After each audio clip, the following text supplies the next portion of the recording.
अष्टावक्र महागीता 12वां प्रकरण। अपने स्वभाव को प्राप्त हो जाना ही परम स्थिति है। सूत्र 1। राजा जनक आत्मज्ञान के बाद हुई अनुभूतियों का वर्णन अष्टावक्र जी के सामने करते हुए कहते हैं, पहले मैं शारीरिक कर्मों का न सहारने वाला हुआ, फिर वाणी के विस्तृत कर्म का न सहारने वाला हुआ। इस प्रकार मैं स्थिर हूँ। अष्टावक्र और जनक दोनों ज्ञानियों में परस्पर बड़ा मधुर संवाद चल रहा है। दोनों को एक ही अनुभूति हुई, जिससे संवाद संभव हुआ। एक ज्ञानी और एक अज्ञानी में विवाद तो हो सकता है, संवाद संभव नहीं है। दो अज्ञानियों में परस्पर विवाद भी संभव नहीं होता, झगड़ा ही होगा। अष्टावक्र के उपदेश से जनक आत्मज्ञान को उपलब्ध हुए। अब वे अपनी उपलब्धि के क्रम का वर्णन करते हुए कहते हैं कि वासना के कारण चित्त में तरंगें उठती हैं, जिससे मन में विचारों की, संकल्प विकल्प की उथल पुथल आरंभ होती है। ये ही विचार वाणी एवं शारीरिक क्रियाओं में प्रकट होते हैं। इन सब का निरोध करने से ही आत्मज्ञान होता है। पतंजलि कहते हैं, चित्त की वृत्तियों का निरोध ही योग है। गीता में कहा गया है, यह मन कठिनाई से ही वश में आता है। पतंजलि कहते हैं कि अभ्यास और वैराग्य से चित्त की वृत्तियों का निरोध होता है। अतः अभ्यास और वैराग्य आत्मज्ञान के लिए परम आवश्यक है। जनक कहते हैं कि पहले मैंने शारीरिक कर्मों का निरोध किया, फिर वाणी के कर्मों का निरोध किया और फिर मानसिक कर्मों का भी निरोध किया। इस प्रकार मैं आत्मज्ञान को उपलब्ध होकर अब आत्मा में ही स्थित हूँ। शरीर और इंद्रियों से जो कर्म किए जाते हैं, उनके साथ फलाकांक्षा, आशा निराशा, लाभ हानि, सुख दुख एवं अनेक अपेक्षाएं जुड़ी रहती हैं, जिनसे मन में विक्षेप उत्पन्न होते हैं। इनके निरोध के लिए जब तप, यज्ञ, आसन, हठ योग आदि शारीरिक कर्मों को करते हैं, जिससे और नए विक्षेप आरंभ हो जाते हैं। यदि शारीरिक कर्मों को रोक भी दिया जाए तो भी वाणी के कर्म चलते रहते हैं। भजन, कीर्तन, मंत्रोच्चारण, प्रवचन, उपदेश, अखंड पाठ आदि कुछ न कुछ चलता रहता है। इनके रोक देने पर भी मन में अनेक संकल्प, विकल्प, विचार आदि चलते रहते हैं। ये तीनों प्रकार के कर्म जब तक शांत नहीं होते, तब तक चित्त शांत नहीं होता एवं चित्त के शांत हुए बिना आत्मज्ञान नहीं होता। इन तीनों के निरोध का मात्र उपाय इतना है कि इनके प्रति उपेक्षा रखना।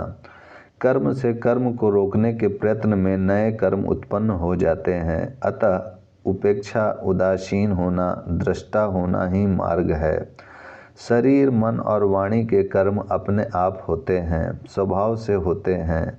नींद और बेहोशी में भी शरीर का कार्य बंद नहीं होता। स्वप्न में भी मन का कार्य चलता रहता है। शरीर भी अपने आप चलता है। सारी क्रियाएं प्राकृतिक हैं। इसी प्रकार मन एवं वाणी की क्रियाएं भी स्वभाव से होती हैं, रोकने के प्रयत्न से ज़्यादा उग्र रूप से चलने लगती हैं। अतः अपने को इन सब से अलग करके दृष्टा रूप होकर साक्षी भाव से देखने से इनका निरोध हो जाता है, जिससे इनसे मुक्त हो जाते हैं। अपने को कर्तापन से हटा लेना ही मार्ग है। इसी से चित्त स्थिर व शांत हो सकता है। यही वीतरागता है। मित्र, शत्रु, प्रशंसा, निंदा, त्याग, ग्रहण, राग, विराग सभी उपद्रव हैं। दोनों में ही रस है, आसक्ति है। ग्रहण में आसक्ति है तो त्याग में भी आसक्ति ही है। शत्रु, निंदा, विराग भी उल्टी आसक्ति है। इसलिए जनक कहते हैं कि मैं तीनों प्रकार के कर्मों का न सहारने वाला हुआ। इस प्रकार अब मैं चैतन्य आत्मा में स्थित हूँ। सूत्र 2। शब्द आदि ऐन्द्रिक विषयों के प्रति राग के अभाव से और आत्मा की अदृश्यता से प्राप्त विक्षेपों से जिसका मन मुक्त होकर एकाग्र हो गया, ऐसा ही मैं स्थित हूँ। मन में वासनाएं हैं, उनकी पूर्ति वह शरीर के माध्यम से करता है। शरीर में 5 ज्ञानेंद्रियाँ तथा 5 कर्मेंद्रियाँ हैं। इन ज्ञानेंद्रियों के शब्द, स्पर्श, रूप, रस, गंध आदि विषय हैं, जिनका इंद्रियों के माध्यम से सेवन कर मन तुष्ट होता है। इसी से राग पैदा होता है एवं बार बार भोगने की इच्छा होती है। यह मन स्वयं एक उपद्रव है। यह न भोगने से शांत होता है, न भोगों के त्याग से। शारीरिक भोग बंद करने पर वाणी के भोग चलते रहते हैं। वाणी के बंद करने पर मानसिक भोग चलते रहते हैं। मन भोग और त्याग दोनों से ही अशांत बना रहता है। उसमें विक्षेप निरंतर चलते रहते हैं, क्योंकि इसका मूल वासना है जो भीतर विद्यमान है। उसके रहते भोग और त्याग दोनों व्यर्थ हो जाते हैं। मन को शांत करने के लिए जो जप तप यज्ञ कर्म कांड आदि किए जाते हैं, इनसे नए विक्षेप और पैदा हो जाते हैं। अतः ये दोनों ही कर्म मन को इन विक्षेपों से मुक्त नहीं कर सकते।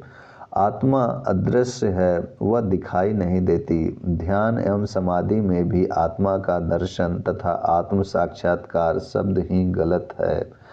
आत्मा का केवल अनुभव होता है, ज्ञान होता है, बोध होता है। वह दृश्य विषय नहीं है, स्वयं दृष्टा है, वही सबको देखने वाली है। इंद्रियों के समस्त कार्य उसी से हो रहे हैं। शरीर, मन, बुद्धि आदि जड़ हैं, यंत्र मात्र हैं, जो उस आत्मा रूपी चेतना शक्ति से सक्रिय है। जड़ पदार्थ चेतन को कैसे देख सकता है? इसीलिए जनक को आत्मज्ञान हो जाने से वे इस स्थिति की व्याख्या करते हुए कहते हैं कि आत्मा की अदृश्यता से अर्थात उसके ज्ञान के अभाव से ही शरीर, मन आदि के समस्त विक्षेप होते हैं। आत्म अज्ञान ही समस्त विक्षेपों का कारण है एवं सभी राग इसी अज्ञान से उत्पन्न होते हैं। अतः मुझे आत्मज्ञान हो जाने से अब मेरे समस्त रागों का अभाव हो गया है तथा आत्मा की अदृश्यता से जो मन में विक्षेप पैदा हुए थे, उनसे अब मेरा मन मुक्त होकर एकाग्र हो गया है। यह आत्मज्ञानी की स्थिति है। शरीर और मन द्वारा किए गए कर्मों से आत्मा अस्पर्श रहती है। इसलिए आत्मज्ञानी पाप पुण्य शुभ अशुभ आदि कर्मों से सर्वदा मुक्त रहता है।